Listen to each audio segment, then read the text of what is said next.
Henry விதிவிலியம் Henry என்பவர் ஒரு குறிப்பிட்ட கரைப்பானில் வாயுநிலை கரைப்பொருளின் கரைதிறன் மற்றும் அழுத்தம் ஆகியவற்றுக்கிடையே உள்ள தொடர்பை ஆய்வு செய்தார்.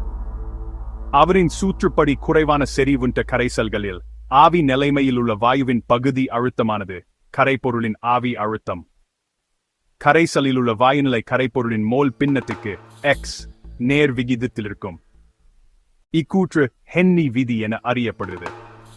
இங்கு கரைப்பொருள் என்பது ஆவிநிலையில் உள்ள வாயுவின் பகுதி அழுத்தத்தை குறிக்கிறது. இது பொதுவாக ஆவி அழுத்தம் என்றழைக்கப்படுகிறது.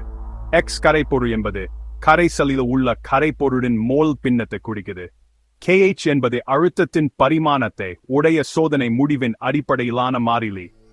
kh இன் மதிப்பானது வாயுநிலை கரைப்பொருள் மற்றும் கரைப்பானின் தன்மையை பொறுத்து அமைகிறது. மேக்கான் சமன்பாடானது y=mx வடிவில் அமைந்த நேர்கோட்டின் சமன்பாட்டை ஒத்துள்ளது. படம் 9.3ல காட்டப்பட்டுள்ளவாறு கரைசலில் மோல் பின்னத்துக்கு எதிரான வாயுவின் பகுதி அழுத்தத்தின் வரைபடம் ஆனது ஒரு நேர்கோட்டினை தருகிறது. இந்த நேர்கோட்டின் சாய்வு kh மதிப்பை தருது. ஹென்றி விதியின் வரம்புகள். ஹென்றி விதியானது மிதமான வெப்பநிலை மற்றும் அழுத்த நிலைகளில் மட்டுமே பொருந்தக்கூடியது. குறைந்த கரைதிறன் கொண்ட வாயுக்கள் மட்டுமே ஹென்றி விதிக்கு உட்படுகின்றன.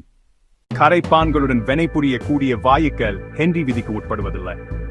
எடுத்துக்காட்டாக அம்மோனியா மற்றும் HCl ஆகியவை நீருடன் வினைபுரிவதால் ஹென்றி விதிக்கு உட்படுவதில்லை. ஹென்றி விதிக்கு உட்படும் வாயுக்கள் கரைப்பானில் கரைக்கப்படும் போது இணையவோ அல்லது பிடிகடையவோ சூடாது.